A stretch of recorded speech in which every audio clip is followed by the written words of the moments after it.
Welcome to That Entrepreneur Life, a podcast about entrepreneurship that takes you from idea to launch and beyond.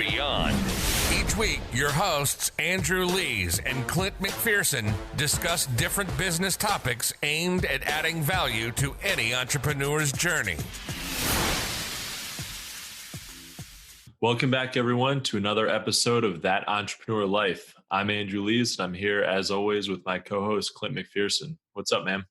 Not much, brother. Like always, man. And I can't reiterate this enough. Every time we get on, I get excited. Every guest we have on, I see is special, especially taking their time out of their day to record with us. But enough about that, man. Let's go ahead and kick this thing off by welcoming our special guest, Ryan Stanley, to the show. How you doing, man? Hey, guys. Getting better by the minute. Super pumped to be here. Yeah, man. Well, it's great to have you on the show. And before we get into everything, we've got some questions for you. We'll, talk, about your journey as an entrepreneur. But can you just quickly explain, tell our guests who you are and what you're all about? Sure. Yeah. Again, super pumped to be here. So I just want to start off with some gratitude to you guys for having me. Just the concept of entrepreneurialism. I think it's I consider it an art. I consider it an art form. I think it is something that not everybody has the DNA to do, or I think there's painters, there's musicians, there's basically people who are starting off with nothing but an idea and using their creative brain to create something out of it. And from an entrepreneurial standpoint, that's a business, that's a product, that's a brand, that's all sorts of different things. And so to answer your question as shortly as possible, I am what I call an ADD entrepreneur. I love creating businesses over my entire life. I love creating different concepts. Right now, I'm working on 2 or 3. Specifically, I published a book last year called Be Patient, Be Present, Be Joyful. It's a first aid kit for the emotional bumps, scrapes, and bruises of life. So as a certified professional coach, I've been a coach since 2009, so I'm also a life coach. I also have a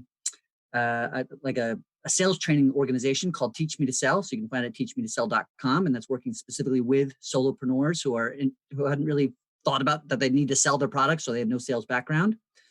And then lastly, I have a t-shirt company called Setlist Tees. And it's a t-shirt company for fans of the live music scene who want to celebrate specific concerts that they've been to. And I can get more into that a little bit later. Yeah, that's very awesome, dude, for sure.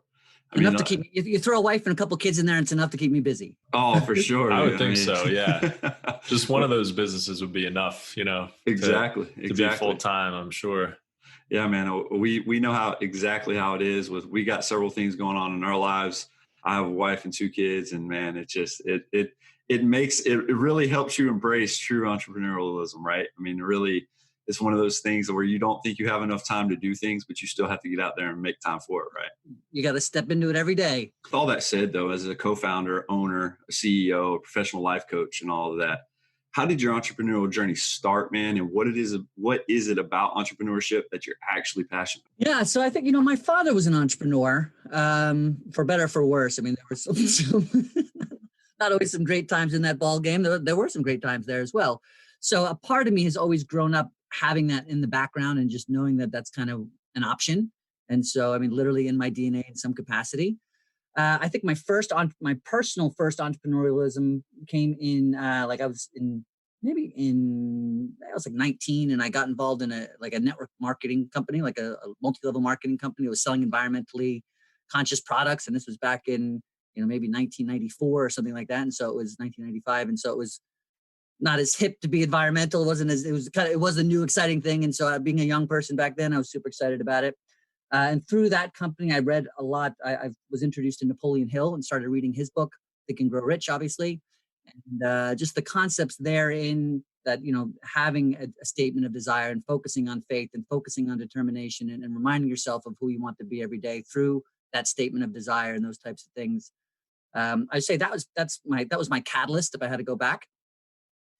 My brother, like I said, my father was an entrepreneur, so I owned a daycare center with him for a while. My brother, I have an older brother who's an entrepreneur as well, and so I helped him. So my younger years were spent either being an entrepreneur or surrounding myself and taking part in other people's entrepreneurial endeavors. And the second part of your question, what's so passionate around being an entrepreneur, I kind of touched on that in the intro, and the fact that I love that it is being creative. It is in my opinion, a form of art. It is starting off with nothing putting in the time and the effort, deciding who you want to be, and creating something that is going to, if you wanted to, have a global impact. And making time to decide that that is an opportunity and an option.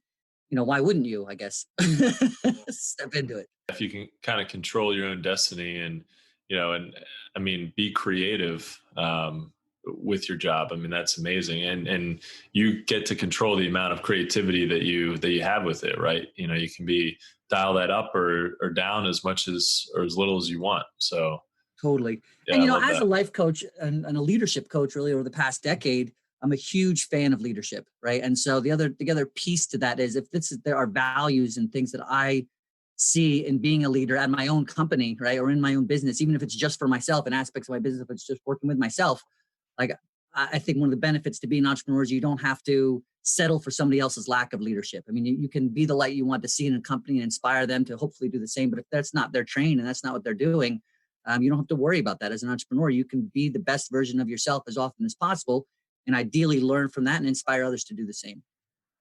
Yeah, that's awesome.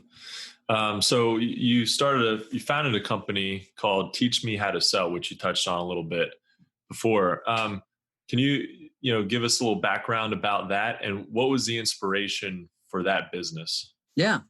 So it's Teach Me to Sell. Basically, I was working. So like I said, I've been I've been a certified professional coach since 2009. And in 2019, I met a guy named Kirk Van Linden. And Kirk is an awesome human being. He'd been doing sales, not only sales, but sales training for years, and was sought after all over the world. I'm sorry, really mostly all over the country as a really high-end sales trainer. And he and I got together in the coach training industry. I was working for an organization called IPEC, the Institute for Professional Excellence in Coaching, which is where I was certified. And I was their internal coach, and I helped them with some admissions. So I helped people enroll in their program as well. And I met Kirk through there. And we just recognized that there was a lot of people out there who were becoming solopreneurs, people who were becoming coaches, people who were becoming fitness instructors, people who were becoming even in direct sales, multi-level marketing or whatever. And they came up with a product or a service. They wanted to change the world. They wanted to do something that would better others, through their business. And they started this business. They took their education, they got certified, and then they recognized that they did not want to be salespeople. And they realized they forgot that they had never really been trained in sales. That wasn't their intention. They didn't want to get into sales. But then all of a sudden somebody asked them, how much do you charge, or how much does your product cost? And all of a sudden they freak out and they get uncomfortable and they get nauseous and they say weird things. And all of a sudden they offer massive discounts or even offer their stuff for free. And it's like this awkward place to be for any new, entrepreneur. Yeah. And people, I think it's almost like human nature to feel uncomfortable selling things. Of course. Right. I mean, just when you first start out, you're like, I don't want to be that guy who, who's salesy. Totally. It's a combination between limiting beliefs that, sales is slimy, right? That we just kind of maybe grew up in the 80s, looking at these old slimy sales, car sales. Right. It's a constant poking the bear, right? It's like, yeah, hey, exactly. hey, buy this. And you're like, bro, leave me alone.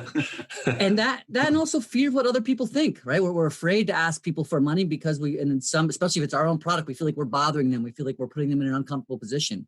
And so Teach Me to Sell was really born out of the concept of, I'm the headmaster of mindset at Teach Me to Sell. So I really focus more on the mindset and who you need to be every single day as a solopreneur. And Kirk really has the left brain, serious organization for actual sales skills, tools, techniques, and tips, right? So there's a whole curriculum of actual sales stuff. And I bring in the right side of the brain, the creative, the deciding who you want to be, the mindset stuff. And so we help people recognize that it's really more about serving than it is about selling. And in fact, we specifically only work with people or organizations who want to serve. Right? If you have to really have a high level of understanding of how we can better the planet, right? And one individual at a time. And so that's really how it was born, is us getting together and say, hey, listen, there's a need out there. There's a lot of coaches out there. There's a lot of people out there who want to sell and just are afraid of it. And so let's help them understand that it's really just about connecting and empowering others to be the best versions of themselves one way or another. I love that, man, because when you say, like, it really resonates with me, because I come down to the approach of education, right? Like educating the client and then putting the ball in their court. Because if you educate them and let them know why, it's basically, it sells itself, right? If you do it the right way, and not pushing something on them that they don't need, but educating on that weakness that you see.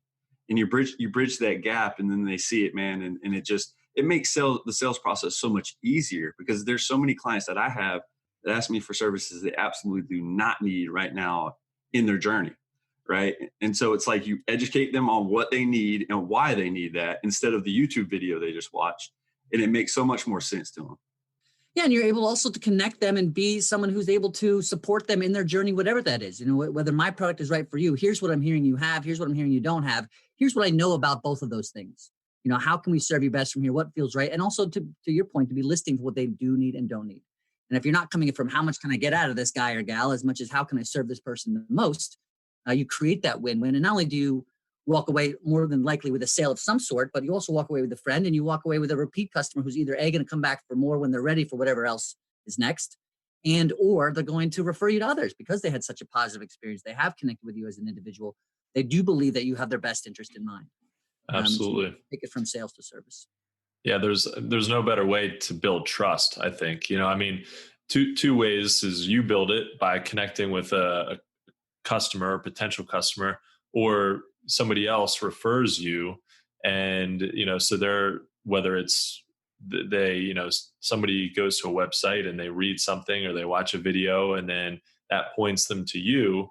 That's one way to build trust. But obviously the best way is for you to actually talk with somebody and explain to them how they can get from point A to point B most effectively. And and actually educate them, like you were saying. And and then that turns into more trust with other people as they refer you out. So then you talk to those people, and it just almost like it can grow geometrically. It's the whole relationship building aspect, though, man. That's the thing, is like, when the listeners out there just need to know that it's all about that relationship. It's all about earning that trust.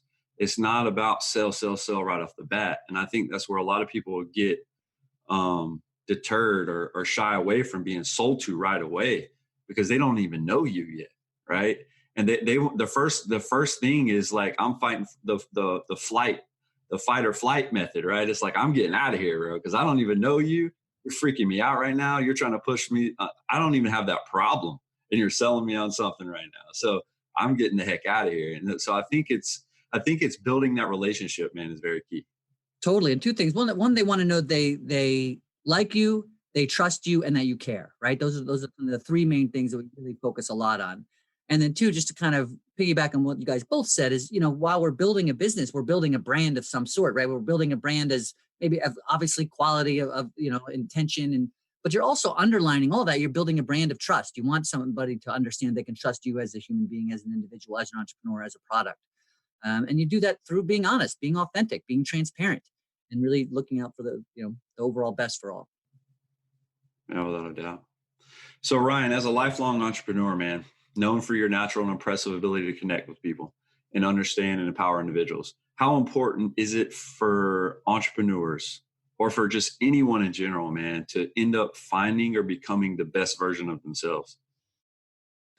That's a great question. And in my opinion, right, so there's an opinion, I would say it's in some capacity the most important thing, because because it's going to be something completely different for everybody else.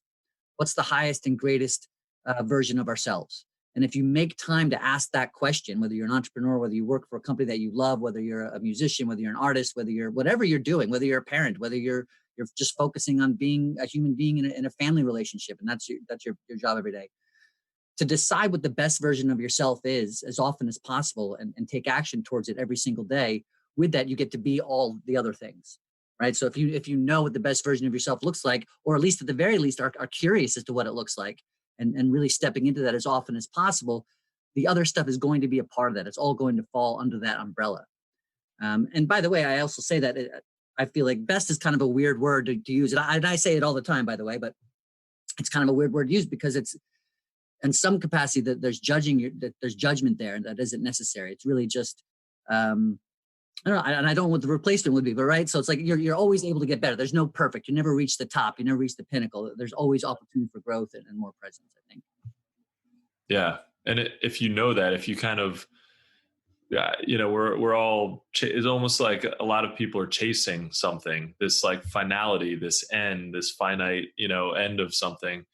And there really is, there is no such thing. There is no such thing as knowing everything or being finished learning about anything really. I mean, it's amazing how much you can constantly learn. My wife is a dentist, and it's insane to me how much there is to know about the mouth and the health of this area, and how much that affects the rest of your health. And then people are constantly learning forever. Yeah. And just like game. with anything else, Simon Sinek calls it the infinite game, right? That there's no end game, Mm-hmm. there's no long game, it's not short, it's the infinite game. Yep, exactly. Yeah, exactly. Well, so with all the clients that you've worked with over the years, is there a common challenge you often have to help them work through? And is there a standout transformation you've seen that maybe was even unexpected to you? It's funny. It's a great, I will use this opportunity to segue a little bit into my book, because the reason I wrote my book was because there was common themes in just about all of my clients and my friends and my family and myself. They're at the basic level. I mean, there's deeper extensions of this, for every individual, depending on what their life is like. But the most common, I think, themes just in general are fear, right? To kind of put it under a larger umbrella. Fear of what other people think, fear of what's going to happen in the future, fear of what happened in the past. And then with that comes stress and comes anxiety. It all kind of leads upon itself. And so the reason I wrote this book called Be Patient, Be Present, Be Joyful is because it is based on the concept that we are all creators, right? In every situation, we are creating something. Right now, the three of us are creating men recording an awesome podcast, right? And if you wake up in the morning and you put on a blue shirt and a blue pants and blue socks and a blue hat, you are creating a man dressed in blue. Right? So we're always creating something. We create conversation, we create art, we create businesses, we create laughter, but we also, when we get angry, we create anger. When we're anxious, we create anxiety. And so it's not that we shouldn't create these things, and we are all exactly who we should be based on every single second of life that we've lived up until that moment. But it's important for us to be aware that we are creating those things. And so recognizing that we are creating always, we also create joy. There's different things we can create. And so typically if we're creating stress, it has, and this was a common theme in my clients, right? That we're creating stress because I worked a long time with just musicians, and a lot of their stresses came from that they weren't as successful as they should be yet, right? And they weren't sure whether this career was going to work out for them. And I think the same is a lot for just entrepreneurs in general, right? And so the concept of creating patience in any given moment. What is it like to create a patient person? How would a patient person behave in this moment? And if you detach yourself from the fears and the anxieties and the worries that you're thinking about, instead focus your intention and your energy on creating a person who is patient in this moment, what does that feel like? How does that look? What would you actually do? Right. And then with that, so that's chapter 1. And then chapter 2 is be present, right? So if you're also like people are typically also stressed because they're worried about the future, right? They're worried that something's not going to, I'm not sure when it's going to happen or how it's going to happen, or even the past. I'm worried about what I said last week and what someone else might think of that somewhere else, right? All these different things. So create a person who's present. If you were here right now in this moment as an entrepreneur, just as a human being, if you are creating, what are all 5 of your senses doing? Are you recognizing that gravity and oxygen are keeping you alive, and sunlight, like all these different things that are literally here in this moment? Because the truth is really only now. And so when we look at just this now, instead of focused on any future or past that might be causing us anxiety, we create a present person where we relieve that stress, we relieve that anxiety. And then joyful, right? So chapter 3 is be joyful. If you're going to be here now, if you're not worrying about the future anymore, you're not worrying about the past, you're not, how would you rather be feeling? What would it be like to create some joy in your life? And how can you implement that into whatever you're doing as an entrepreneur, as a musician, all these different things? Create some joy. Even it doesn't have to be, don't worry, be happy. Hey, I know stressful things happen, but how could your life be different if you chose to create joy more often and built up that muscle and that practice within your mind and literally made a physical habit of releasing chemicals that bring joy and physical happiness to your body. And then so those are the first, there's only 3 chapters. And then the 4th chapter is really the epilogue. And that's just like, keep going, man. Like no matter what, on your worst day and on your best day, keep going. Because there's never been a day that's lasted longer than 24 hours. If you wake up tomorrow, you can start again. Yeah, it's so powerful what you bring up when you talk about fear, right? Because it's the fear gets a lot of people, and it keeps a lot of people from succeeding. Because what it really comes down to, I believe, at the end of the day, is the fear of failure, right? But as an entrepreneur, and to be a true entrepreneur, you know you're going to fail at some point. Because if you haven't failed, I don't even think you could call yourself an entrepreneur if you haven't failed yet, right? I mean, I haven't heard of somebody just signing up to be an entrepreneur or saying, "Hey, I'm going to be a businessman, and now I own my own company, and now all I do is win." Right? I mean, yeah, that's a good point. Win, win, win, no matter what. But at the end of the day, it's not that easy, right? And I think really the fear of failure, man, is what really kills a lot of individuals. But I want to believe they are wannapreneurs instead of like entrepreneurs, right? Because those are the people that are going to fold their tent up. The failure, the adversity, that stuff kicks in. They're folding up shop and getting out of there, right? And then going back to your point of being present, man. I mean, we've talked about this several times on our show, and being present. And I think being present in the moment and enjoying the ride along the way. Because like you said, there's no final destination, man. If you think there's a final destination, you're playing the wrong game. I mean, I got it. Like if I'm going to my dad's house or whatever, or visiting a family member, I know there's a final destination because I'm going to get there, but I also got to leave, right? And then eventually I'm going to want to return, right? Or whatever it is, he moves. Now I have to go visit him somewhere else. But it's a continuous thing, right? If you want to continue that relationship or you want to continue the journey, it just doesn't stop from that one trip. It doesn't just stop from that one goal you set, right? You're like, hey, man, I want to hit $1 million this year. Boom. Okay. Once you hit that $1 million, you can't be satisfied. You can be like, hey, give yourself a high five. Be happy that you hit that milestone, that goal. But what is it going to take to get to 2 million? What is it going to take to get to 5? And it doesn't even have to be that high, right? 100,000 and be pumped about it, right? Well, and there's two things there. One is, and definitely make time to celebrate, right? I mean, so too many people, I think entrepreneurs I've spoken with don't even take the time to give themselves that high five. Or then it's almost ruining the journey to get there, right? So you did set your destination, you decided where you wanted to go. But when you do get there, you're right, it's going to be temporary. So celebrate it with love and gratitude for life itself and the experience that brought you there, and then decide what's next, right? And enjoy that journey. But to your earlier point, it's like every single day between now and the end of the year, hitting my million or whatever it is, who do I want to be the whole time? And if I could be joyful and you know, basically be the light that you want to see in the world for others, and create a product that serves others and earn a ton of money so that you can enjoy the life that you deserve. Like all of that is part of it. And that is a daily practice. Yeah. That's the full package right there. Yeah. Well, Ryan, what you said about artists, music artists, not having this anxiety because they didn't feel that like they had, they were successful enough, or that they, reached the point that maybe it was like an arbitrary level of success that they were trying to reach. I mean, I think that's really interesting because as entrepreneurs, we can all relate to that. I think there's constantly this, this like, man, I'm not where I want to be. But really, when you look back at it, you might realize that you're a lot further along than you were, that you're maybe at the point that a year ago you wanted to get to. So enjoying that ride, enjoying the successes along the way is so important. With those music artists, I'm just curious, was there kind of a level where artists, kind of realize, hey, I'm okay, I've made it, I've sort of, or were they always, even as successful as anybody from the outside looking in would perceive it, were they still chasing? Yeah, all of the above. Yeah. And it's like funny because it all goes back to fear in some capacity, right? And so when you're afraid that you're not going good enough, you're afraid that you haven't reached your expectations, you're afraid that you haven't reached the expectations of others. So yeah, I mean, but there's so many, and it was a great point, Andrew. So many times I've had a conversation with one of my coaching clients, especially in the music industry, and they're just feeling like, listen, man, it's just because it's not an easy industry to make it in, right? Because you feel like, okay, unless I'm selling out stadiums, then I haven't made it. Like in some capacity, like there's this. But the truth of the matter is there are extremely successful musicians all over the world that we've never heard of and never will. And they're selling music in a different way. And especially in today's day and age with technology and all these different ways to kind of get music in front of people.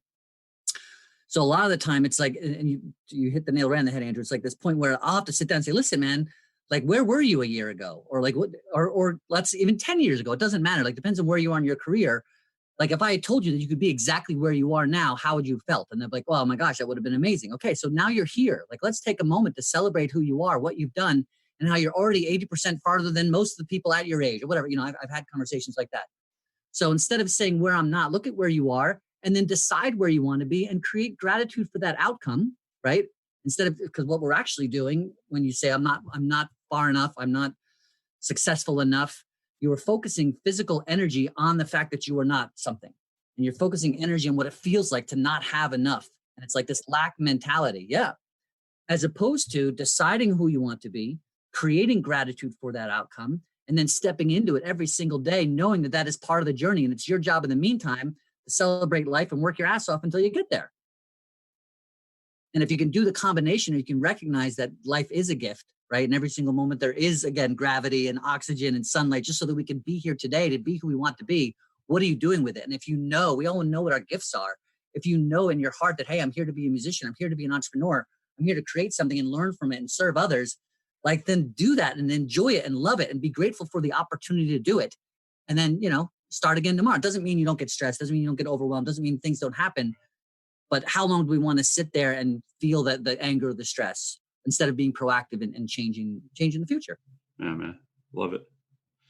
So, man, Ryan, let's talk about this. Through your entrepreneurial journey, and we ask this all our guests, from the highs and the lows that you've experienced throughout the course of your career, what has been the most difficult thing to date along that journey, man?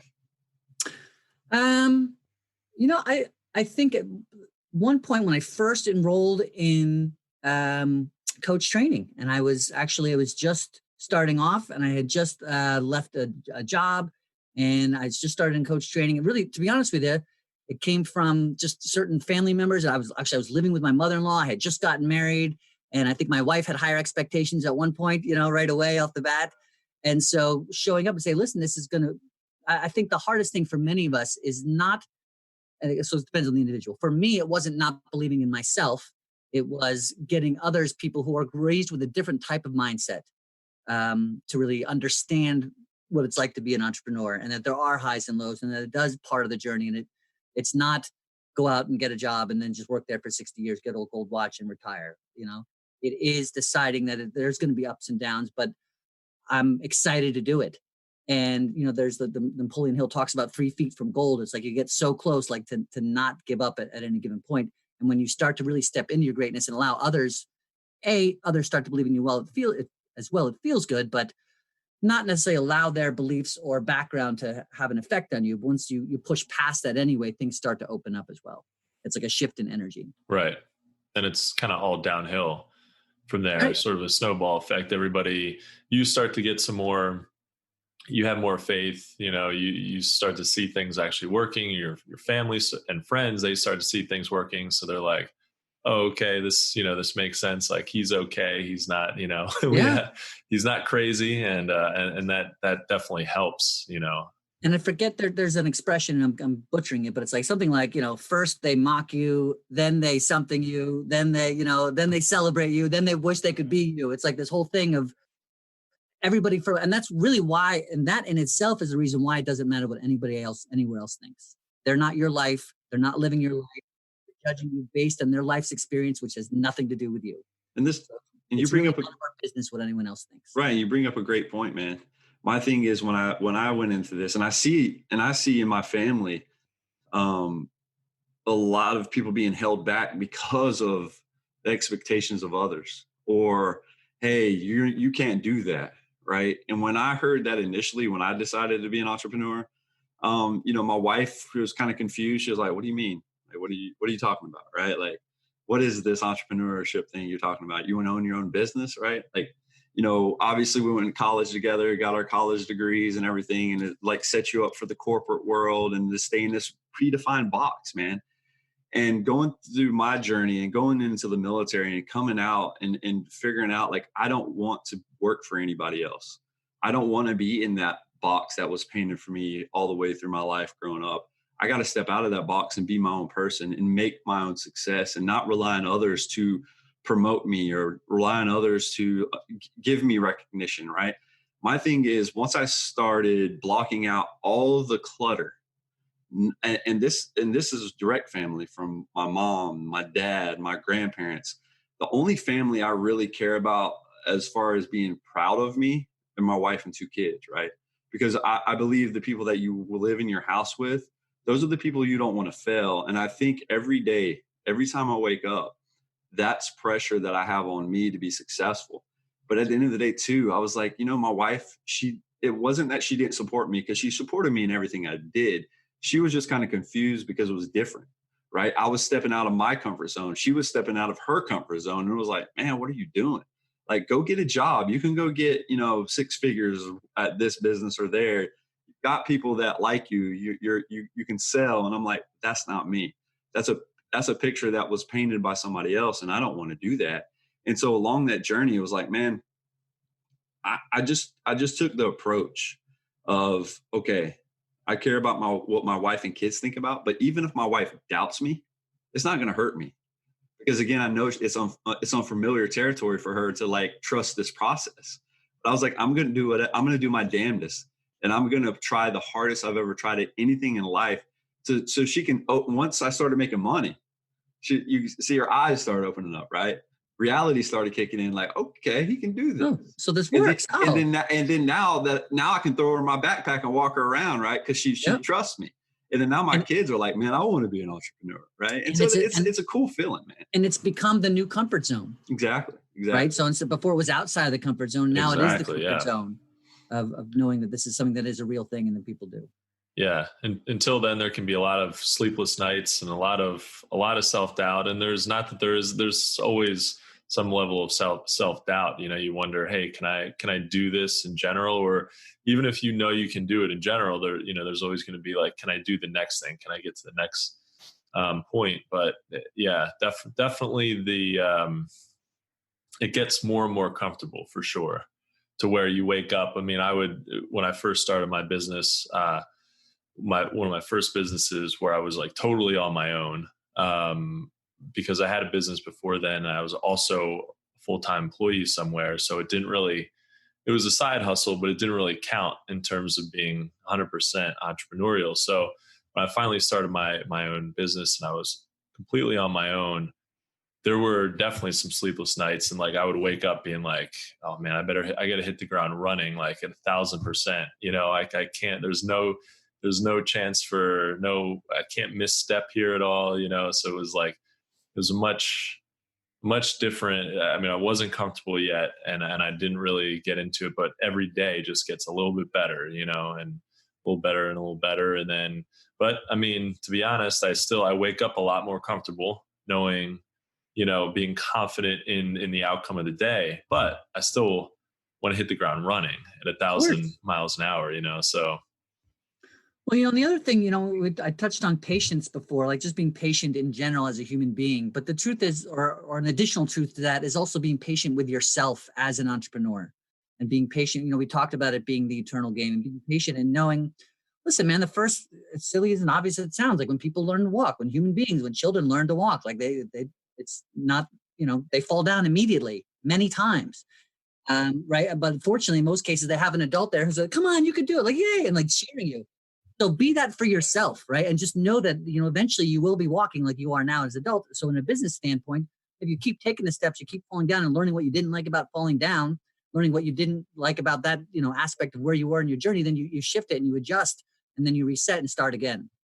But be patient with yourself and know that, I don't know, for me, it's a lot about allowing as well. I think the sleepless nights and those types of things, I've certainly been there many, many times, but I think it's also now as I mature, I come into this place where I feel like adding meditation into my day, and a place where I can put myself of being in a space of calmness and understanding that I have the opportunity to choose who I want to be in the moment, takes away from those sleepless nights, takes away from the stress, because I'm deciding that, listen, now is all that I have. In fact, it's actually wasting my time now to be focused energy on stuff that is not serving me. And so anything like, how can I focus my time, whether it be at night or in the morning or at any point, on who I want to be and how I want to show up right now, and what action can I start taking towards it? Journaling, I think, is huge as well. I mean, every day I start off my day with, I have a whole morning routine, but part of it is also spending some time in a journal where I write down all the things I'm going to do for the day, what my calendar looks like, I also write down things I'm grateful for.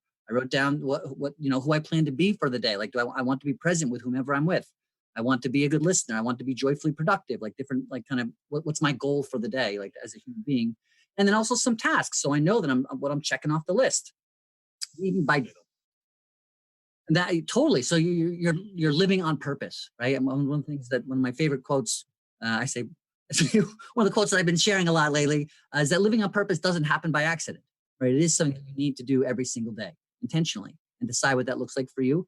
And the last thing I'll say about that is that it's okay if it changes as well. It's okay that it's written in pencil. And as you go through the journey, you start to understand what is serving you and what isn't serving you, so you can erase things that you don't like about your path and add new ones.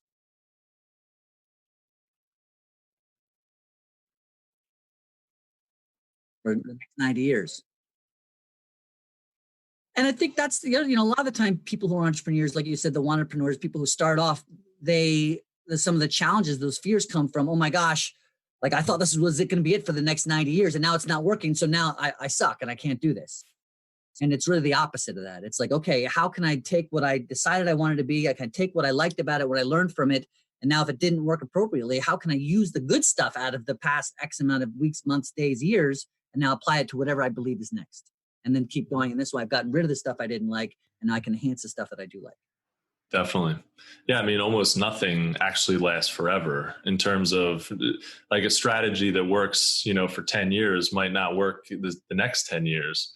Or, when you look at, that's why I think when you look at companies that have been around for decades, or I mean, a century or more, that's incredible. Yeah. Because you realize, you kind of think, oh, well, yeah, it was like a snowball. They got to, they grew and grew and grew. And then like they're sort of, there's no way they could fail, but huge companies that have been around for a long time do fail.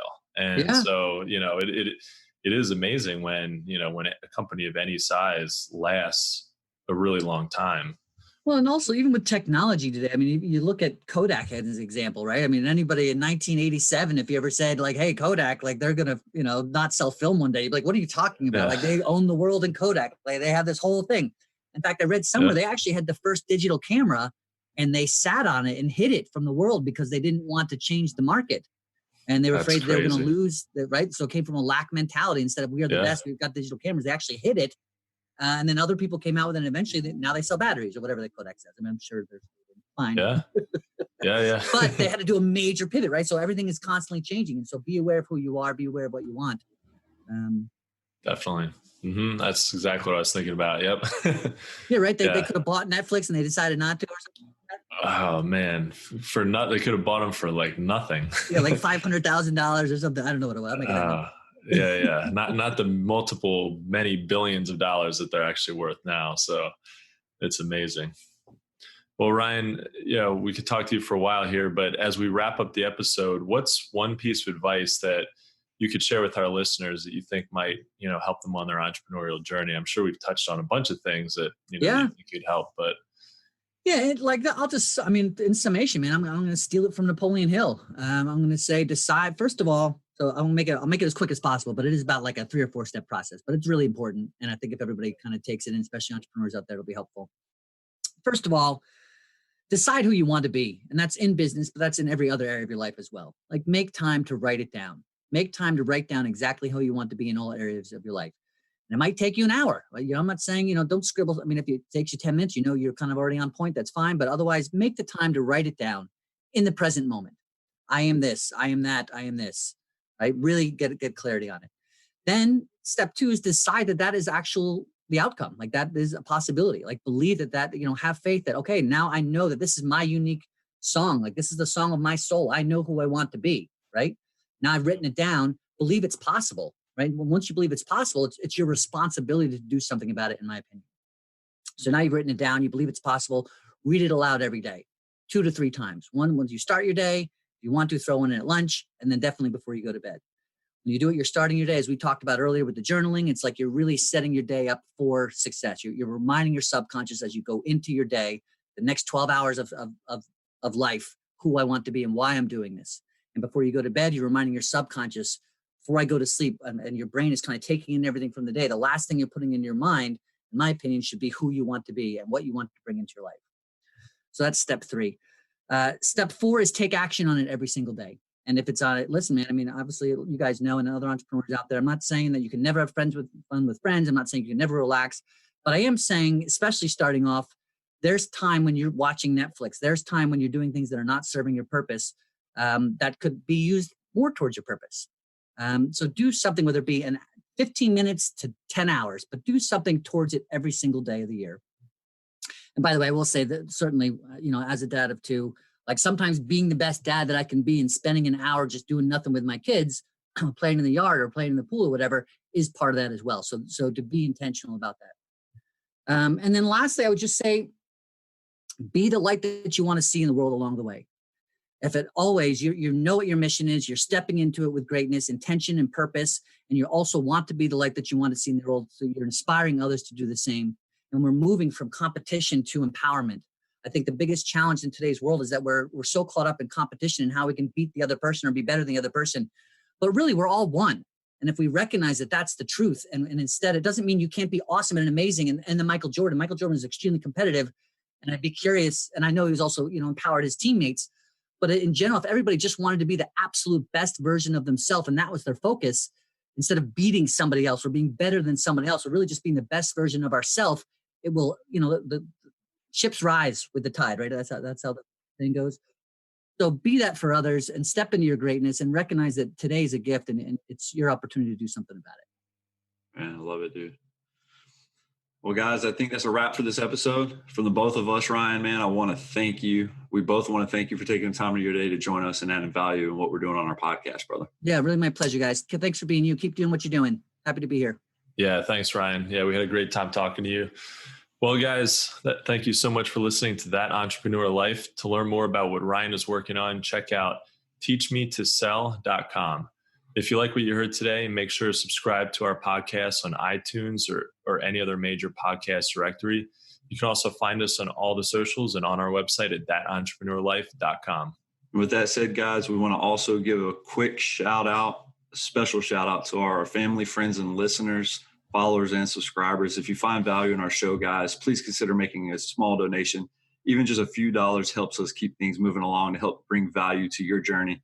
Thanks for continuing to support what we do as entrepreneurs. And don't forget, guys, to join us next week for another episode of That Entrepreneur Life. Thanks for listening to That Entrepreneur Life podcast. Be sure to visit thatentrepreneurlife.com to join the conversation, access our show notes, and discover our fantastic bonus content. Don't forget to join us next week for another episode as we continue to add value. Until next time.